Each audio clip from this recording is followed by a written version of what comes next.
Hey, gang, and welcome back to the Movie-Club Emporium. This week, number one, Happy Easter for those of you who celebrate the spring solstice. So I thought, what better way to celebrate than with a movie from one of my absolute favorite subgenres of horror. It's a movie that unfortunately came up in the comments of our best and worst of 2023 live stream because somebody, a negative Nancy, who I won't name, said some pretty disparaging things about today's movie. And while there were a couple of real bad clankers uh, on that worst of list for me in this particular genre, this was not one because this was a ton of fun. We're talking about 2023's The Pope's Exorcist. Now, full disclosure, I've said it before on many different videos. I'm a fan, huge fan of what I refer to as Catholic magic movies. They're one of my favorite subgenres of horror. And you just gotta do it halfway well, and I'm all in. I am the one guy who is the unapologetic defender of both The Nun and The Nun 2. I enjoy, they're kind of my favorite spin-off, kind of my favorite movies out of the Conjuring universe because I'm just a fan of this genre of movies. And so when I saw that we were going to get a movie based on a real person, very famously, there's a documentary called the Devil and Father Amorth that was directed and kind of starred William Friedkin as he goes to Italy to visit with Father Amorth, who Russell Crowe plays in this movie, but he's much older in real life at the time. He's like in his 80s or 90s. And it's kind of a weird, goofy, kind of dumb documentary, but it is based on this real person. So we're giving him kind of the Warrens treatment. Believe in whatever you want, that's fine. But these are based on his files as being the Pope's exorcist. He was an ordained exorcist that worked directly under the papacy in the Vatican. And in this movie, he's played by Russell Crowe doing this amazing Italian accent. And honestly, what makes this movie so much fun, besides the fact that it is a pretty good, decent, little R-rated possession, good versus evil movie, is that Russell Crowe is having a ball. He's just running around doing this accent. He's riding like a Vespa through the whole movie. There's a weird cut in the movie because he rides a Vespa everywhere, and he is at the Vatican, and the movie takes place at this manor in Spain. And through the editing, it kind of seems like he just rode a Vespa from Vatican City to somewhere like outside of Barcelona. Just imagine it. Just I know everything over there is so much closer, but still, it seems like quite a ways away to hoof it on an old Vespa. But yeah, this movie stars Russell Crowe as our Father Amorth, and he is the Pope's exorcist, and he answers to the Pope and to God, sometimes in that order. And he doesn't have time for the new kind of group coming in to run the church because there's no such things as exorcisms anymore. You're not needed, old man. We solve these things with science. He's like, science? This is the Catholic Church. Like, Catholic magic.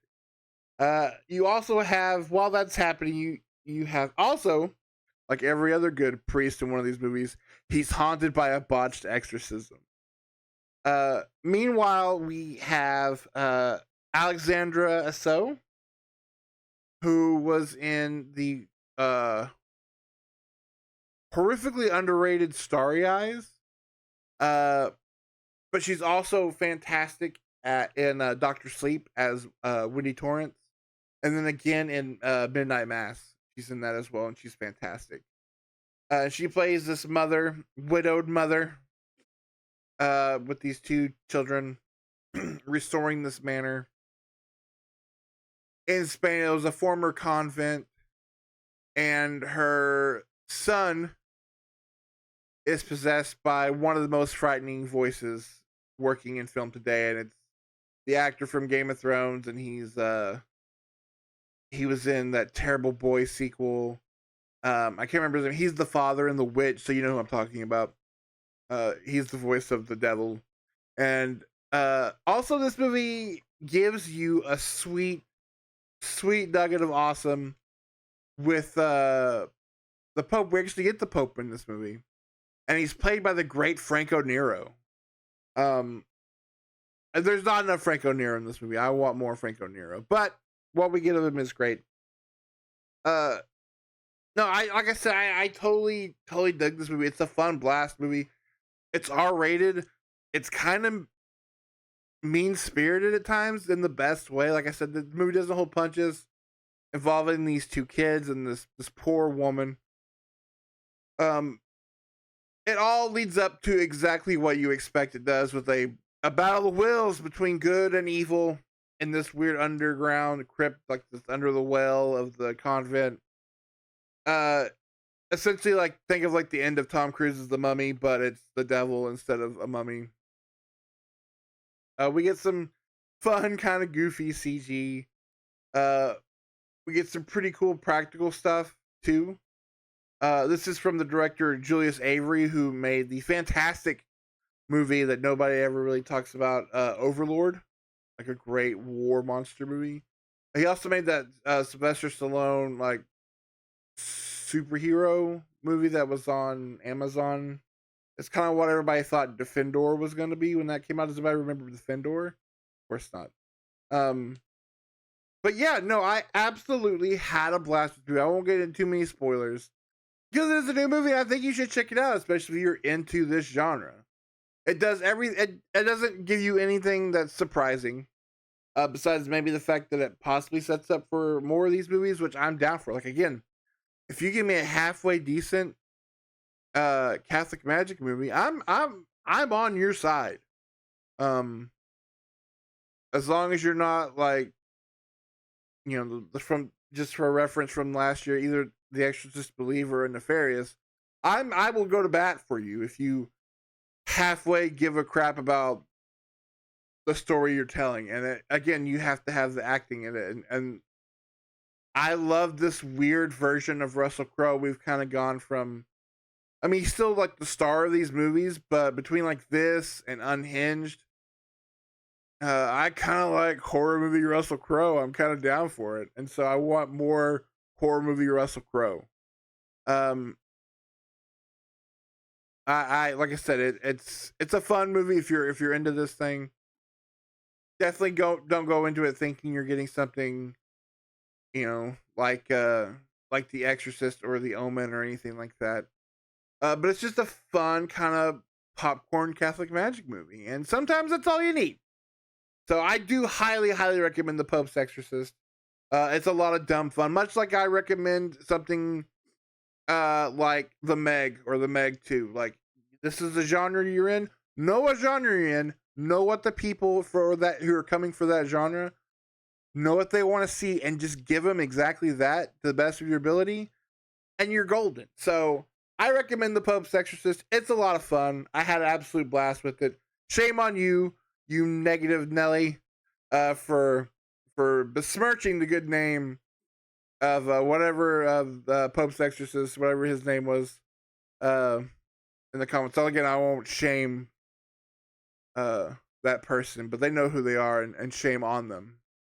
So next week, I'm excited because several weeks ago we did a quote unquote nostalgia buster for Amber with talking about Eddie Murphy's The Golden Child. And so next week I am in the hot seat because we were talking about a movie that I haven't seen in probably 25 years. maybe closer to 30. Good God Almighty. That I absolutely adored growing up. One of my favorites. And so we're going to see how that holds up, because next week we are talking about Dick Tracy.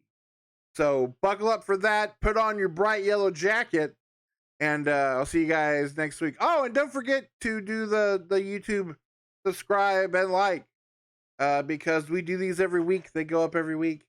And then make sure you are following us over at our Twitch channel, twitch.tv/Movie-Club Emporium, where each month we do live hangouts. This month, I should say that, the end of this month for April, we are talking about Mad Max knockoffs. So that's going to be a lot of fun. So join us over there. Join us here next week for Dick Tracy. And I'll see you guys next time. Bye.